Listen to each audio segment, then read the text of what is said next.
Hello friends, आज हम बात करेंगे नवपाषाण युग के स्थलों के बारे में। और इससे पहले हम बात कर चुके हैं पुरापाषाण और मध्यपाषाण के बारे में।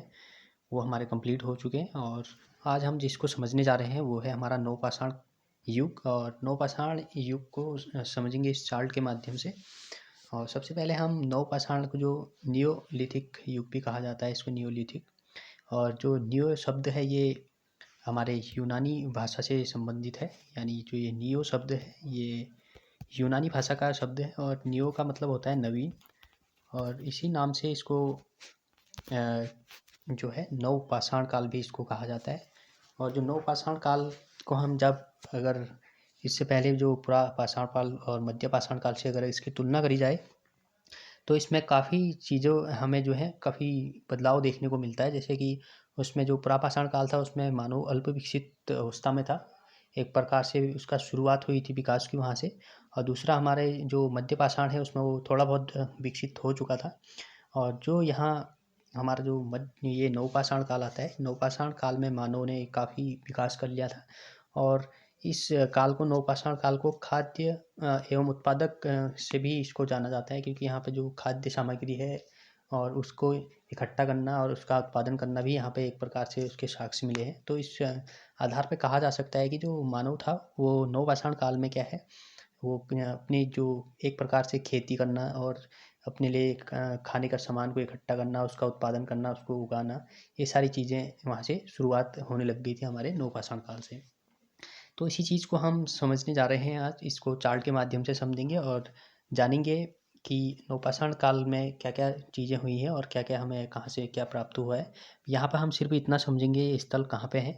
और लेकिन जो इन स्थलों से हमें प्राप्त सामग्रियाँ होती हैं, उपकरण मिलते हैं, तो उनको हम अगले जो मैप के माध्यम से समझेंगे और उनके बारे में जो है फिर आगे हम बात करेंगे। लेकिन यहाँ पर हम केवल इन स्थलों की जो कौन से स्थल कहाँ पे हैं और कौन इन्हीं को समझने जा रहे हैं। और दूसरा जो हमारा नवपाषाण काल है इसका जो पुरातात्विक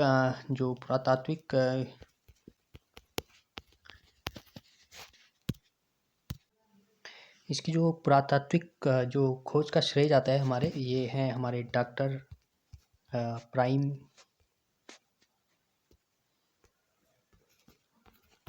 डॉक्टर प्राइम रोज इनका नाम है। और इन्होंने जो डॉक्टर प्राइम रोज है, इनका जो भारत में इनकी पुरातात्विक खोज का जो श्रेय है डॉक्टर प्राइम रोज को जाता है। और इन्होंने जो सबसे पहले 1842 में कर्नाटक में एक जगह है उसका नाम है लिंग सुगर, और लिंग सुगर स्थान से कुछ उपकरण खोजे थे और वो हमारे नवपाषाण काल में आते हैं। तो इन्हीं को आज हम समझते हैं।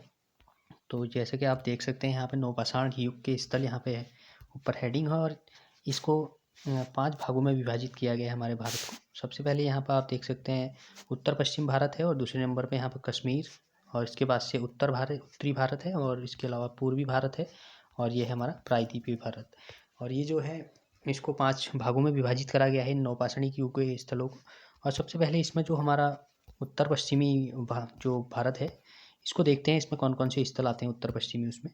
और जो उत्तर पश्चिमी भारत में इसको बेसिकली 2 भागों में यहाँ पर विभाजित किया गया है। ये सबसे पहले यहाँ पे बलूचिस्तान है, और बलूचिस्तान जो स्थान अभी वर्तमान में है ये वर्तमान पाकिस्तान में स्थित है। और इसके अलावा हमारा ऊपरी जो सिंधु प्रणाली है ये इसमें दूसरा उत्तर पश्चिमी भारत का जो स्थल है। और इसमें भी जो उत्तर सिंधु प्रणाली वाला स्थल है इसमें 2 स्थल आते हैं। इसमें एक ये जलीलपुर आता है और दूसरा सरायखोला आता है। और इसके अलावा जो बलूचिस्तान में स्थान है उसमें हमारे 3 स्थान आते हैं। मेहरगढ़ इसमें एक प्रमुख नाम है, और दूसरे नंबर पे ये आता है किलीगुल मोहम्मद, और तीसरे नंबर पर आता है राना कुंडई। ये तीनों ही स्थल हमारे बलूचिस्तान में आते हैं। और इसके अलावा ये सारे ही स्थल जो हमने अभी देखे यहाँ पे उत्तर पश्चिमी भारत के, ये क्या है नवपाषाणिक स्थल हैं। और इन जगहों से जैसे बलूचिस्तान है, बलूचिस्तान में मेहरगढ़ है, और ये काफ़ी इंपॉर्टेंट स्थल हैं। और इन जगहों से हमें कुछ प्राचीन पुरातात्विक जो मिलते हैं, सामान मिलता है इसमें, जैसे कि मेहरगढ़ है और इसमें हमें प्राचीनतम बस्ती होने के साक्ष्य मिलते हैं। तो इन चीज़ों को हम आगे समझेंगे, लेकिन यहाँ पर हम सिर्फ इतना समझेंगे कि ये स्थान कहाँ पे है। तो आगे देखते हैं हम, जैसे दूसरे नंबर पे इसमें कश्मीर आ जाता है हमारा। और कश्मीर में ये हमारा सबसे पहले इसमें झेलम घाटी आ जाती है। और झेलम घाटी में जो है ये 2 स्थल हमें प्रमुखली देखने को मिलते हैं। सबसे पहले इसमें बुर्ज होम है, और दूसरे नंबर पर आता है ये है गुफा ये गुफा और बुर्ज होम दोनों ही स्थल कश्मीर के झेलम घाटी में स्थित हैं, वर्तमान हमारे ये भारत में ही है। और तीसरे नंबर पर जो इसमें आता है उत्तरी भारत, और उत्तरी भारत में कौन कौन से स्थान आते हैं इनको हम देखेंगे। और जो उत्तरी भारत में स्थान आते हैं इसमें इसको 2 भागों में विभाजित किया गया है। इसमें पहला राज्य का नाम जो आता है इसमें उत्तर प्रदेश का नाम आता है, और उत्तर प्रदेश में ये 2 स्थान काफ़ी महत्वपूर्ण हो जाते हैं। इसमें सबसे पहले कोल्डी हवा है और दूसरे नंबर पर आता है हमारा महदहा। और इसके बाद से जो दूसरा राज्य है इसमें बिहार आ जाता है हमारे उत्तरी भारत में, और बिहार के अंतर्गत 2 स्थान है। और इसमें हमारा सबसे पहले आता है चिरांत, और दूसरे नंबर पर आता है सेनुआर। तो ये दोनों ही स्थान हमारे बिहार में हैं, और ये उत्तर प्रदेश और बिहार के 2 स्थलों को हमने देखा। और ये दोनों ही जो राज्य हैं इनके अंदर आने वाले जो ये स्थल हैं, इसमें उत्तर प्रदेश में कोल्डी हवा हो गया, महदहा हो गया, और बिहार में हमारे चिरांत हो गया और सेनुआर हो गया। ये सारे हमारे किसके हैं, उत्तरी भारत के नौपाषाणिक स्थल हैं। और तीसरे नंबर पर जो आता है हमारा पूर्वी भारत आता है, ये यानी पूर्व वाला जो भाग है। और पूर्वी भारत में हमारे इसमें सबसे पहले पश्चिम बंगाल का नाम आता है, और पश्चिम बंगाल के अलावा जो इसमें आता है असम का नाम। ये 2 राज्य हमारे यहाँ पे मुख्य रूप से देखने को मिलते हैं। और इसमें पश्चिम बंगाल में जो है पांडु राजार डिब्बी एक स्थान है, वहाँ भी एक नौपाषाणिक स्थल है। और इसके अलावा जो हमारे असम है, असम में हमको जो है असम एक राज्य हमारा भारत का राज्य है।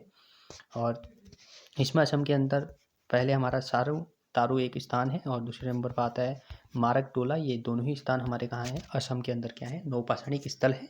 और इसके अलावा हमारा जो अगला नंबर आता है 5वें नंबर पे, भारत का जो विभाजन किया गया है नौपाषाणिक स्थलों के रूप में, और इसमें आता है प्रायद्वीपीय भारत। और प्रायद्वीपीय भारत के अंतर्गत हम देखते हैं हमारे कौन कौन से स्थान आते हैं। और प्रायद्वीपीय भारत में आते हैं हमारे प्रायद्वीपीय जो भारत है ये नीचे दक्षिण वाला हमारा एरिया है। और इसमें प्रायद्वीपीय भारत में हमारे देखने को हमें ये यहाँ पे ये नीचे जो हमारा दक्षिण भारत वाला हिस्सा है उसकी बात हो रही है यहाँ पे। और दक्षिण भारत वाले जो प्रायद्वीपीय भारत है इसको 3 भागों में बांटा गया है, यहाँ पे आप देख सकते हैं। सबसे पहले यहाँ जो कर्नाटक है, कर्नाटक में हमारा कौन कौन से स्थल आते हैं ये यहाँ पे दिया गया है। सबसे पहले इसमें ब्रह्मगिरी, हल्लूर, कोडाईकनाल, और इसके अलावा कुपकाल, मास्की, पल्लवाई और संगलकल्लू और तक्कलकोट। ये सारे ही स्थल हमारे कहाँ हैं, कर्नाटक में है। और ये जितने भी स्थल हैं ये सारे ही हमारे क्या हैं, नौपाषाणिक स्थल हैं। और इसके अलावा जब आंध्र प्रदेश से दूसरे नंबर पर आता है, आंध्र प्रदेश भी राज्य हमारे भारत का। और अब जो आंध्र प्रदेश है इसमें नागार्जुन कोंडा एक स्थान है वहाँ पे, ये भी हमारा नौपाषाणिक स्थल है। और इसके अलावा पिक्लीहल व उतनूर भी हमारे कहाँ आते हैं, आंध्र प्रदेश में आते हैं। और इसके अलावा तमिलनाडु आता है तीसरे नंबर पे, और तमिलनाडु में एक पेयमपल्ली नामक स्थान है, ये भी हमारा क्या है, एक नौपाषाणिक स्थल है।